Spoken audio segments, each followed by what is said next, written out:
বিসমিল্লাহির রহমানির রহিম। সম্মানিত স্যার ম্যাডাম, আসসালামু আলাইকুম ওয়া রাহমাতুল্লাহি ওয়া বারাকাতুহু। আজ আমি আপনাদের জন্য মার্চ মাসের সর্বশেষ বেতনের আপডেট নিউজটি নিয়ে আসলাম। তো আপনাদের রিকোয়েস্ট করব ভিডিওটি না টেনে বা স্কিপ না করে অবশ্যই শেষ পর্যন্ত ভিডিওটি দেখতে থাকুন। তো আসুন আমরা এখন শুরু করছি বিস্তারিত। বেসরকারি স্কুল কলেজের কর্মরত 4.5 লাখের বেশি শিক্ষক কর্মচারী মার্চ মাসের বেতনের প্রস্তাব অনুমোদন দিয়েছে শিক্ষা মন্ত্রণালয়। রোববার 13 এপ্রিল মাধ্যমিক উচ্চশিক্ষা বিভাগের বাজেট শাখা থেকে এ সংক্রান্ত জিও জারি করা হয়। মাধ্যমিক উচ্চশিক্ষা অধিদপ্তর মাওসী সংশ্লিষ্ট শাখার এক কর্মকর্তা দা ডেইলি ক্যাম্পাসকে তথ্য জানিয়েছেন। ওই কর্মকর্তা জানান, আগামী মঙ্গল অথবা বুধবার শিক্ষক কর্মচারীরা বেতন ভাতা তুলতে পারবেন।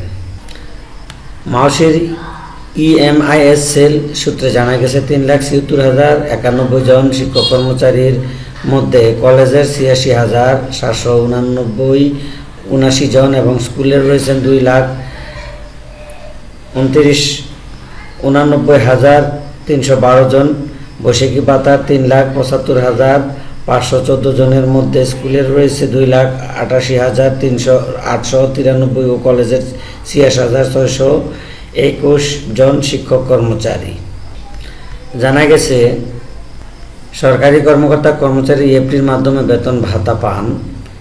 তবে বেসরকারি শিক্ষক কর্মচারী শিক্ষা প্রতিষ্ঠানে কর্মরত এমপিভুক্ত শিক্ষক কর্মচারীদের বেতন ভাতার সরকারি অংশ কোষাগার থেকে ছাড় হলেও তা রাষ্ট্রায়ত্ত 8টি ব্যাংকের মাধ্যমে অ্যানালগ পদ্ধতিতে ছাড় হয়।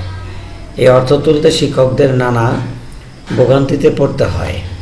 এরই প্রেক্ষিতে 5 অক্টোবর শিক্ষক দিবসে ইএফটি বেসরকারি শিক্ষকদের এমপিওর বেতন ভাতা দেওয়ার ঘোষণা দেয় শিক্ষা মন্ত্রণালয়। প্রাথমিকভাবে এর প্রেক্ষিতে গত 5 অক্টোবর বিশ্ব শিক্ষক দিবসে ইএফটিতে বেসরকারি শিক্ষকদের এমপিওর বেতন ভাতা দেওয়ার ঘোষণা দেয় শিক্ষা মন্ত্রণালয়। প্রাথমিকভাবে বেসরকারি মাধ্যমিক স্কুল কলেজের 209 জন শিক্ষক কর্মচারী অক্টোবর মাসের এমপিওতে ইএফটিতে ছাড় হয়। পরবর্তী সময়ে গত 1 জানুয়ারি 1,89,000 শিক্ষক কর্মচারী ইএফটির মাধ্যমে বেতন ভাতার সরকারি অংশে টাকা পেয়েছেন। দ্বিতীয় ধাপে 66,000, তৃতীয় ধাপে 84,000 এবং চতুর্থ ধাপে 8,200 জন এর অধিক শিক্ষক কর্মচারী ফেব্রুয়ারি মাসের বেতন পেয়েছেন। তবে তারই কেউ এখনও মার্চ মাসের বেতন পাননি। চলতি সপ্তাহের বেতন হতে পারে বলে বিশ্বস্ত সূত্রে জানা গেছে। তো এই ছিল আজকের গুরুত্বপূর্ণ এবং সর্বশেষ আপডেট নিউজটি। তো আশা করি ভিডিওটি ভালো লেগেছে।